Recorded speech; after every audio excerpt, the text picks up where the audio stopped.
عايز أسألك سؤال قبل ما نبدأ الحلقة. الاستمرارية أهم ولا الكمال؟ جاوب تحت في التعليقات ويلا بينا على الفيديو. أهلا بيك في كافي دوز، المكان اللي هتشوف فيه القهوة والتحفيز والوعي. تعال الأول نعرف تعريف الاستمرارية. الاستمرارية هي إنك تمارس حاجة كذا مرة ورا بعض وما تقفش عنها، تستمر عليها لحد ما توصل لنتائج في الآخر. يعني مثلا انت عايز تمشي كل يوم 20 دقيقة، تمشي كل يوم 20 دقيقة، ده كده انت مستمر على حاجة معينة زي المشي. ندخل بقى على تعريف التأثير المركب، وده من أهم التعريفات اللي هتعرفها في الاستمرارية. التأثير المركب هو إنك تستمر على حاجة كذا مرة ورا بعض، وما تستناش إن توصل لأعلى حاجة مرة واحدة في أول مرة كده. لأ، هتلاقي تأثير لما تمشي في الحاجة كذا مرة ورا بعض، هتلاقي في الآخر التأثير اتراكم ووصل في الآخر. ندخل بقى على شوية نصايح هتخليك تسهل لك الرحلة بتاعت الاستمرارية. اول حاجه ابدا صغير، مش لازم تبقى احسن حاجه، لا ابدا صغير وهتلاقي التطور بدا يجيلك مره ورا مره. تاني حاجه، ما تقطعش السلسله. خلي معاك برنامج او تقويم، اعمل فيه العادات، اكتب فيه العادات اللي انت عايز تكملها، وهتلاقي مرة يوم ورا يوم لما تقعد اعمل صح، كل ما تعمل العادة المعينة دي اعمل صح، هتلاقي النتائج بدأت تظهر، وهتلاقي كمان انك مش قادر تكسر السلسلة لانك مثلا بقالك اسبوعين مكمل العادة، فهتتكسف انك تكسر السلسلة هتكسر السلسلة بعد اسبوعين. لا، هتلاقي نفسك عملتها اليوم ده وما كسرتهاش.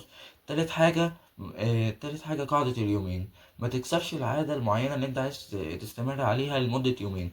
لو كسرتها اليوم بسبب ظروف أو كسل، لا كمل اليوم اللي بعده، كمل على طول وما تقفش. رابع حاجة، اربطها بعادة موجودة. يعني مثلا انت عايز تقرا كتاب، ايش قول مثلا ان انا بشرب القهوة الصبح هقرا كتاب، فانت كده ربطت الكتاب بالقهوة. يعني لازم كل ما تيجي تشرب قهوة تروح قاري شوية في كتاب. كده انت بدأت بتقرا كتاب، عشان ربطته بعادة تانية. ندخل على شوية أخطاء معظمنا بيقع فيها. أول خطأ اللي هو السعي للكمال، إنك تسعى إنك تبقى أحسن نسخة من أول مرة. يعني مثلا انت عايز تصور فيديو يوتيوب، تسعى انك تبقى احسن، تطلع احسن شكل من اول فيديو. لا، ابدأ اول حاجة في شكل صغير، وبعد كده طور كل فيديو سنة صغيرة. هتلاقي ان التطوير بقى متراكم في الاخر، زي ما قلنا في تعريف التأثير المتراكم.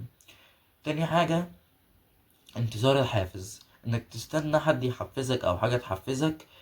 لا، استمر وانت عمال تعمل صح على العادات اللي انت بتعملها، هتلاقي نفسك اتحفزت اصلا، لانك شايف نفسك انك قادر تكمل العادات وما بتقفش عنها. تالت حاجة هي المقارنة، انك تقارن نفسك بالناس او تقارن نفسك بنسختك المثالية. لا، ما تقارنش نفسك، لا قارن نفسك بنفسك امبارح بس. يعني مثلا انت امبارح قريت 10 صفح والنهاردة قريت 15، كده انت اتحسنت شوية. وزي ما بيقول كتاب العادات الذرية، التحسن كل يوم 1% أحسن من ما تتحسنش خالص. وما تنساش done is better than perfect. خلينا نشوف، نراجع بسرعة شوية نصايح عشان تبني الاستمرارية. أول حاجة، ابدأ صغير. تاني حاجة، متكسرش السلسلة. تالت حاجة، قاعدة اليومين. رابع حاجة، اربطها بعادة موجودة. شوية أخطاء معظمنا بيقع فيها، إنه بنسعى للكمالية وبنسعى للكمالية وبنستنى الحافز وبنقارن نفسنا بالناس التانية. وما تنساش done is better than perfect. في مقولة للفيلسوف اليوناني أرسطو بيقول إن الجودة ليست عمل بل هي عادة. إن الجودة قصده إن الجودة مش حدث بيحصل مرة واحدة بس وخلاص، لأ، الجودة دي عادة بتحصل كل مرة، بتتحسن كل مرة مع الاستمرارية. وبس، كان معاكم يوسف من كافي دوز، ومتنساش خليك دايما صاحب عقلك.